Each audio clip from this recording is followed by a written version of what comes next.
আসসালামু আলাইকুম ওরহমতুল্লাহি ওবরাকাতুহ।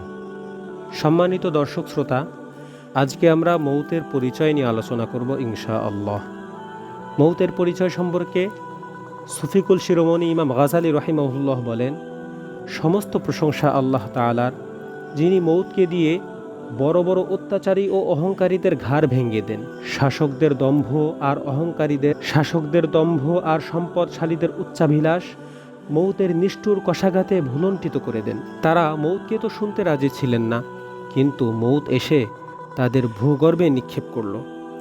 তাদের দীর্ঘ আশার আকাশচুম্বী প্রাসাদগুলি ভেঙ্গে চুরে খান খান করে দিল। বিদ্যুতের আলোকোজ্জ্বল বিলাসপূর্ণ নরম গালিচা ও মখমলের শয়ন কক্ষগুলি কবরের চির অন্ধকারে ডুবিয়ে দিল।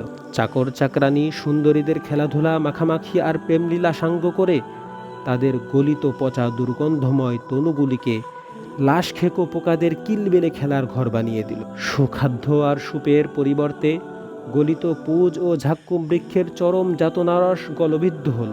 স্বজন ও সুজনদের আনন্দ কোলাহল বঞ্চিত নিঃসঙ্গতার ঘোর অন্ধকারে গ্রেফতার হল।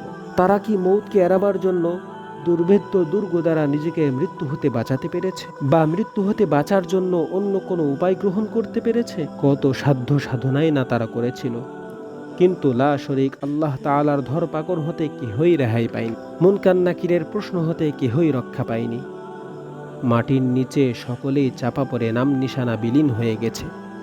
সুদীর্ঘকাল পর তারা পুনর্জীবিত হয়ে ময়দানে হাসরের বিভীষিকাময় নিদারুণ অবস্থা অবলোকন করবে। ভাগ্যে জান্নাত না জাহান্নাম তা তো কিছুই জানা নেই। ওগো বন্ধু, এখন তুমি বুঝতে পেরেছ মৌত ও আখেরাতের স্মরণ তোমার ও আমার উপর প্রতি মুহূর্তে যেন প্রভাব বিস্তার করে থাকে। এসো বন্ধু, খালেস তওবা করে মৌতের সম্বল জোগাড় করি। ওগো ভাই, যারা মৌতের কথা শুনলে ভ্রু কুঞ্চিত করে, তারা কি শুনে নাই আল্লাহ তাআলা পবিত্র কালামে বর্ণনা করেছেন, কুল ইন্নাল মাউতাল্লাযী তাফিররুনা মিনহু ফাইন্নাহু মুলাকীকুম সুম্মা তুরাদ্দুনা ইলা আলিমিল গায়বি ওয়াশ শাহাদাহ ফায়ুনাব্বিউকুম বিমা কুনতুম তা'মালুন। আমার প্রিয় হাবিব, আপনি বলুন, হে লোক সকল, তোমরা যে মৌত হতে পালায়ন করছো, সে মৌত তোমাদের সাথে অবশ্যই সাক্ষাৎ করবে। তারপর তোমরা অদৃশ্য ও দৃশ্যের জ্ঞানী আল্লাহ তাআলার কাছে উপস্থিত হবে।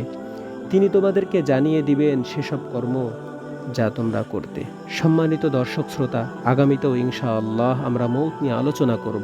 দাওয়াতের নিয়তে চ্যানেলটিকে সাবস্ক্রাইব করবেন এবং লাইক ও কমেন্ট করে পাশে থাকবেন ইনশাআল্লাহ।